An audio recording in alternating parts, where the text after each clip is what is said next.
Welcome back everyone, it's Irad, and today we are going to talk about the latest episode of Inside Star Citizen, or should I say Star Citizen Live, because now we alternate between the two shows. And so we got a look at some of the vehicle concept team here and their ongoing projects. From the long-awaited Pioneer interior to exciting new ships in development, there's plenty of discuss, so let's dive into the highlights. So the episode began with the developers explaining what a concept artist does. The artists create visuals for the game assets and solve design challenges to ensure new items fit within Star Citizen's universe. Before getting into specifics of ship development, the show features some casual discussions about the developer's background and how they got into the profession. A funny moment of the show was at about the 16th-minute mark when someone on Twitch called the show boring, and Jared shared that moment live here.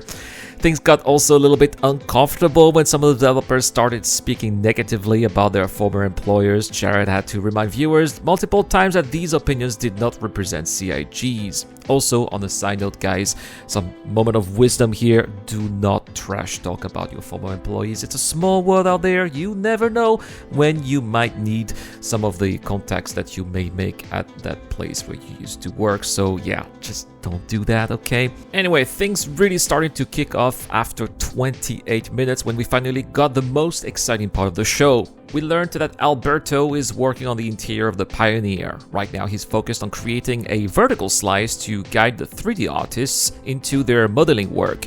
The footage revealed a lot of the refinery sections here for the Pioneer, and Alberto explained the functionality layer design and color palettes being used. For example, the crafting area will be yellowish, elevators will be more in red, and the corridors will be in blue.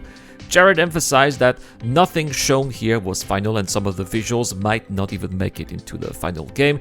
They are primarily for reference. But one of the most exciting reveals, of course, was about ships here, and especially that heavy strike fighter that is being developed for Roper Space Industries, which is based on the Mantis chassis. As someone who always wanted to see the Mantis used as a fighter and not just as an introduction ship, I think that this is fantastic news. Jared clarified that this is not going to be a variant, but a completely new ship built on the same chassis with significant differences. The project is still in its early days, but we might see concept images perhaps at this year's Invictus Fleet Week event. That is my guess here from the previous experiences that we had in the previous years. Next, we learned that RSI is also working on another ship, and that's going to be a salvage starter ship. This ship will be smaller than the Vulture, and while its final design isn't set yet, early concepts suggest that it will be compact, more affordable, and due to its size, might even fit inside larger ships like a Polaris. The pricing and cargo capacity are still unknown, but it's safe to assume that it will carry fewer salvage containers than the Vulture, since it's supposed to be smaller than the Vulture. Jared then shared some insight as of why ship concepts sometimes look different than what we were used to, and he made a comparison with real-life car manufacturers and how they update their designs over time. Just like a modern Ford looks different from a model 10 or 20 years ago, ship manufacturers in Star Citizen evolve their styles, which is a way for Star Citizen to keep their designs always fresh. Finally, we got a really exciting reveal. I think that Admiral Gruffus will be very excited about this one. I am very excited too. Kruger is developing a light fighter, and this is huge news. As someone who has been advocating for an expanded Kruger lineup for years, I couldn't be happier. The design will be inspired by 1950s sci-fi aesthetics, featuring chrome finishes and a sleek, smooth silhouette, very different from the sharp, angular ships that we often see in Star Citizen.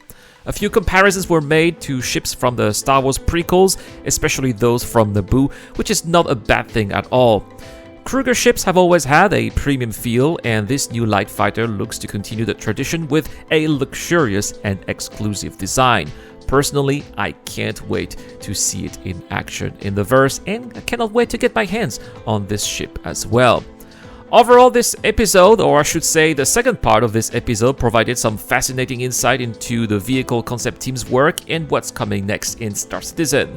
From the Pioneer interior to new combat and salvage ships, the long-awaited Kruger expansion, there's a lot to look forward to. But which of these ships excites you the most? Well, let me know in the comment section down below. Don't forget to comment this video as well. This month we have a giveaway. It's an Anvil Super Hornet Mark II Heartseeker. If you subscribe to the channel and comment to any videos, you can get one of 10 entries that will be put into the Wheel of Names. Patreon and YouTube members get automatic entries. That's all for today's video. Thank you so much for watching. I'll see you guys in the next one. Let's not forget to give our usual shoutouts to Dr. Forbid, Shadow Rise, Ducky to Docker, and Zero Crusher. I've been Iran, and I'll see you guys in the next one.